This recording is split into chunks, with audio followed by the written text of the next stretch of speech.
identitas dari peserta pemilu sendiri itu sebagai bagian dari larangan. Saya kira itu dalam rangka untuk menciptakan bahwa betul pemilih ini murni sesuai nuraninya dan tidak rasa intimidasi dan sebagainya. Bung Apan, kita tahan terlebih dahulu, kita lihat bagaimana proses pencoblosan dari Profesor Mahfud MD di Sleman, Yogyakarta, tempat beliau menyalurkan suaranya pada hari ini. Iya. Ya, ini untuk kertas suara baru saja diambil ya. Keluar untuk dari segelnya begitu ya, dari amplopnya ya, ditunjukkan kepada petugas dan warga yang ada di sana. Calon wakil presiden dari Partai Perindo nomor urut 3. Kertas suara calon presiden dan wakil presiden.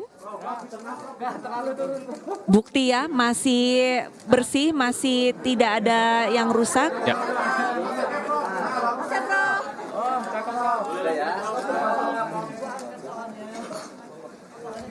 Ini hanya calon wakil presiden yang boleh begini.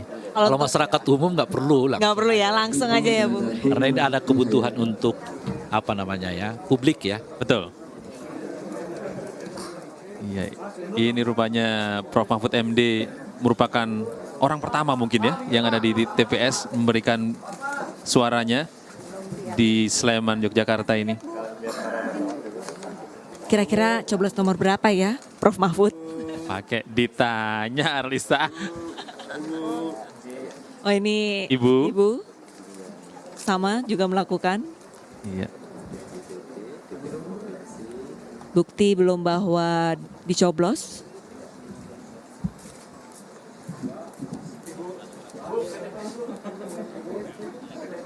Bapak Raihan Akbar.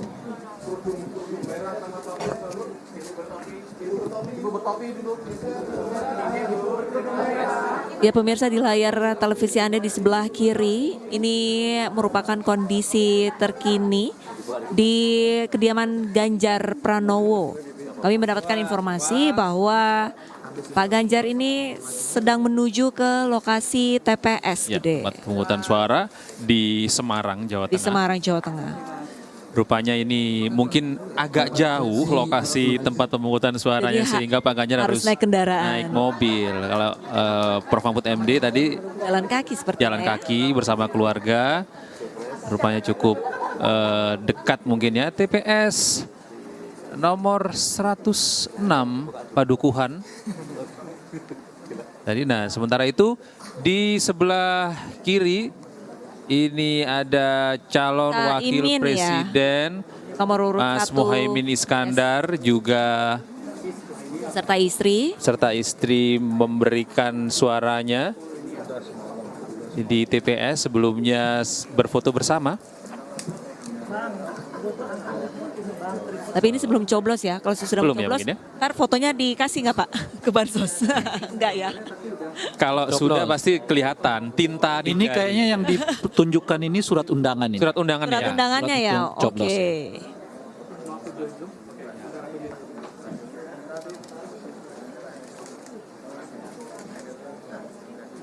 Prof. Mahfud ini sepertinya tengah membuka lebar surat suara sekali. Ini kan DPR RI ya. Legislatif DPR ya. Ini yang seringkali menyulitkan di bilik suara yang cukup sempit dengan kertas yang cukup sangat lebar dan pilihannya juga sangat banyak. Bisa membingungkan bagi beberapa orang. Ini ada keluhan juga dari warga masyarakat kemarin yang kebingungan untuk mencoblos. Karena kertasnya terlalu lebar. Betul. Kertasnya juga terlalu lebar. Tapi semoga saja itu bukan menjadi halangan. Dan bukan menjadi alasan mereka untuk tidak menggunakan hak pilih mereka sendiri pada hari ini, Gede.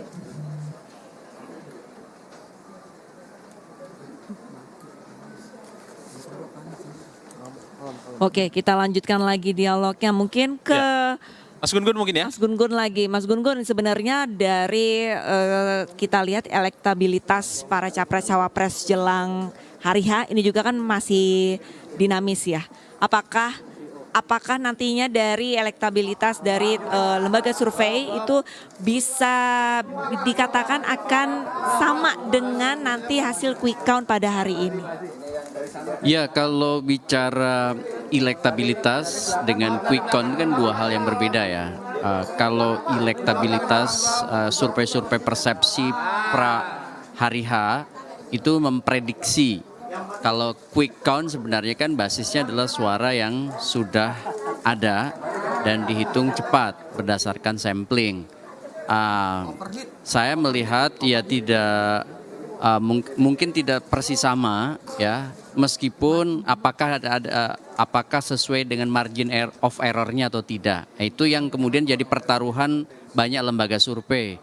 Kalau misalnya lembaga survei itu mengalami kesalahan yang sebut aja persentasenya gapnya terlalu jauh, itu menunjukkan kredibilitas lembaga survei yang bersangkutan itu tanda tanya tuh.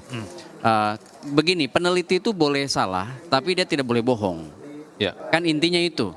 Kalau peneliti sudah berbohong dengan produk hasil surveinya karena misalnya mekanisme non akademik, sebut aja misalnya karena dibayar untuk kemudian sebut aja mengeluarkan data tertentu, nah di situ problemnya. Jadi begini, satu pendekatan ilmiah itu kan sebenarnya bisa diverifikasi oleh riset yang sama, oleh lembaga yang sama dengan model responden di tempat atau di lokasi-lokasi yang sama, itu namanya longitudinal, ya kan? Itu bisa diuji dari misalnya survei bulan X, Y, Z begitu ya. Itu apakah kemudian naik atau misalnya menurun gitu Arlista, atau diverifikasi oleh lembaga yang lain. Nah sekarang pertanyaan Arlista tuh menarik karena ini sekarang sudah akan memasuki satu tahapan penting pasca pencoblosan itu adalah penghitungan, dan tentu juga iNews ya seperti kita di sini nanti akan ada quick count ya.